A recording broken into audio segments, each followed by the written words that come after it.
Assalamu alaikum, I'm Muaz Adil from Team HealthSoul, and in this presentation, my team and I are going to present the user requirements document for requirements engineering and software modeling course project. The project is a digital mental health literacy hub for higher educational students. This user requirements document is intended to outline the system functionalities, features, and characteristics from the user's perspective. It will also serve as a guideline for the software solution design, development, and testing. This URD will be reviewed by the project leader and member of the focus group discussion, AI-based website to improve mental health literacy among Malaysians. It will also be reviewed by the counseling officer of UTM Psychological and UTM Counseling Service Center. This system is a platform aimed to enhance the mental health literacy among students. So it will also provide pathway to early intervention and professional support. The system will provide self-assessment tools, educational content, and also virtual support channels. The system won't provide professional diagnosis, but it will instead connect students to mental health professionals when needed. Good morning, good afternoon, and good evening. My name is Muhammad Ramsul Rahman, and currently I'm presenting to you the proposed system vision for our project. So, for this project, we have six main goals.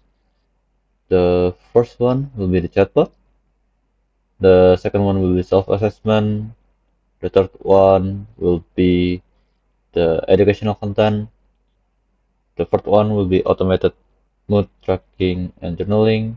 We also have like self-help resource library, and also we have access to support service. The current assist process consists of three processes, which is peer support process, seek support service help process, and the counseling appointment scheduling process. For the first process, which is peer support process, this process is likely involve informal or semi-structured interaction where students seek emotional support or guidance from trained peer supporters.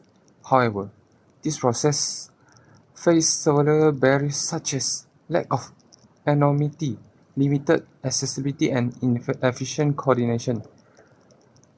To achieve anonymity and security, the system must incorporate with anonymous digital platforms, secure data handling, and standardized digital logs. In the streamline diagram above, you can see that there has three stakeholders or actors, which is student, counseling service staff, and the peer supporters. The diagram is describe how the student find their preference peer supporters and how the peer supporters provide supports and mental health assessment to the students. The second assist process is seek support service help process. This process is considered as students seeking professional mental health support through the university's counseling service. The current process likely requires students to contact a counseling service office manually, often during limited hours, and may involve paper forms or basic digital system with minimal automation. To mitigate these issues, the system is required to integrate with digital intake system and automate follow-up.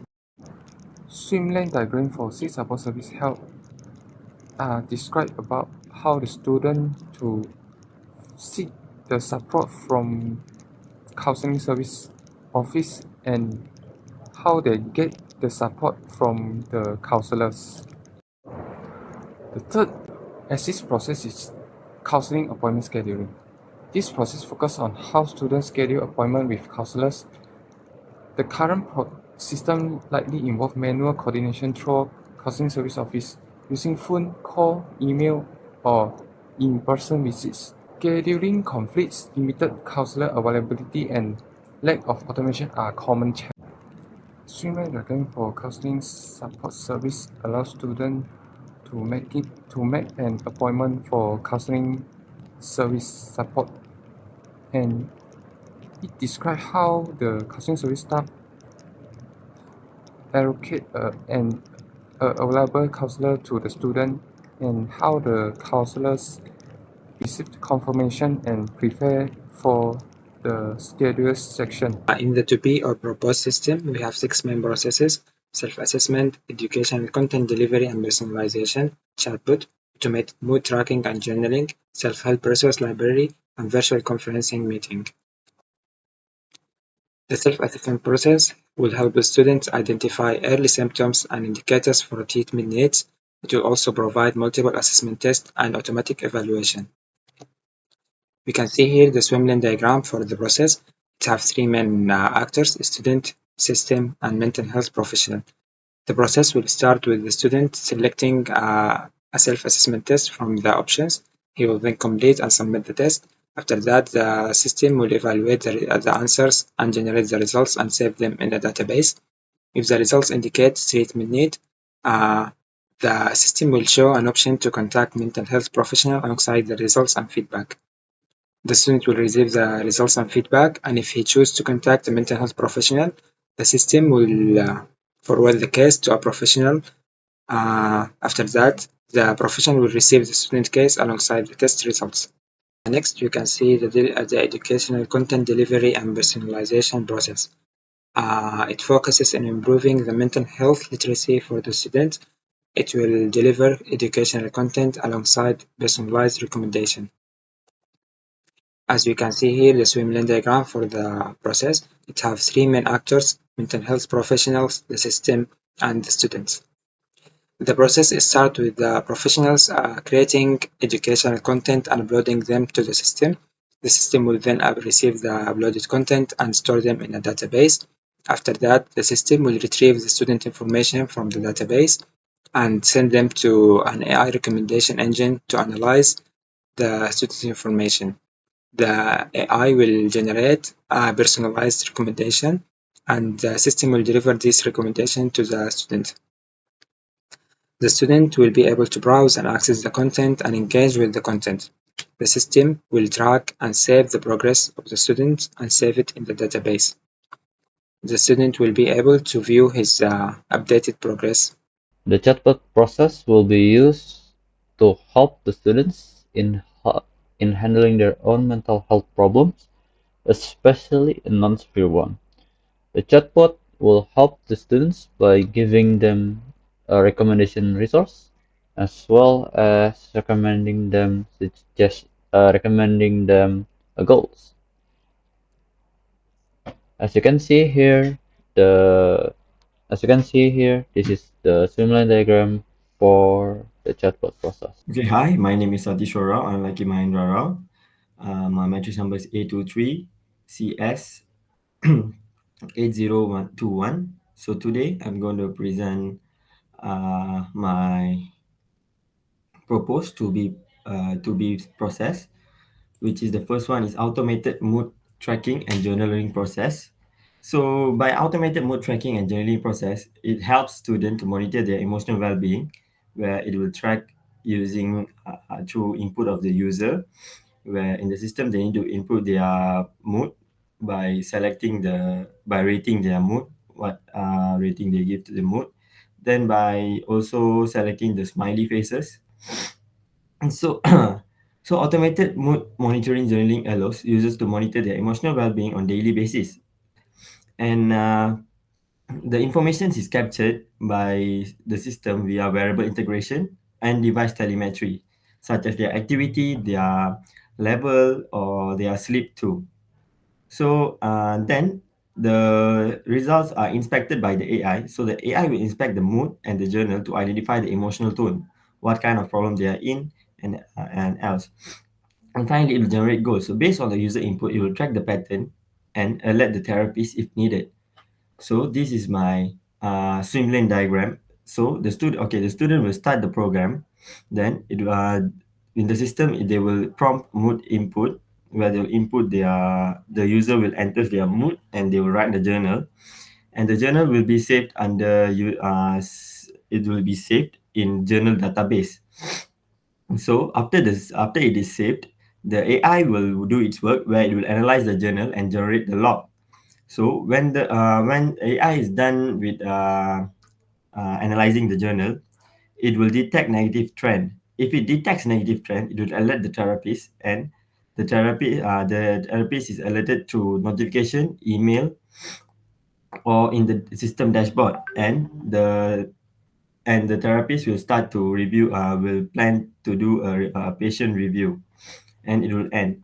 If there is no negative trend detected, the the the log or the report will be displayed in the system, so the student can view the report or the log, and then it will end. So that's for the automated mood tracking and journaling process. And for the second is which is a self-help resource library process. So self-help resource library process is first one, it will help students by providing resources. So where it will detect the symptom when the user inputs when the user inputs or search for the self-help content, then it will give them tools such as exercise, meditation, etc. The second one suggests appropriate resources. Though, so the system will suggest helpful resources such as meditation for users to overcome their mental health problems. And finally, generic goals. Based on the suggested restored, it will analyze the user and alert therapists if high risk is triggered. So this is the swim lane diagram for the self-help resource library process. So where the student will start, then the system, so they will need to input to browse or search for self-help content. If they after that, so the system will fetch content based on their selection, such as if they search for stress reliever ideas or depression idea, overcome depression ideas, something like that. So after the system fetch the content, it will display the content. So when it display the content, that is where the user will select the topic, what topic they want, and they can read the content, but and also they can rate the content, how the content is, and also they can bookmark the content for future users.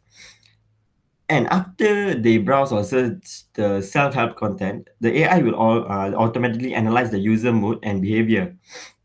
So after it analyzes the user mood and behavior, it will automatically display suggested resources, same such as medication, exercise, sleep therapy. And so when the high risk behavior is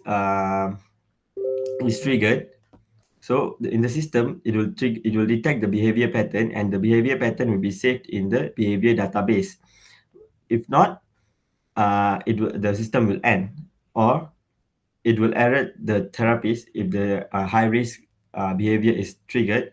Then the therapist will plan a follow up with the patient to review the patient, and then it will end the process.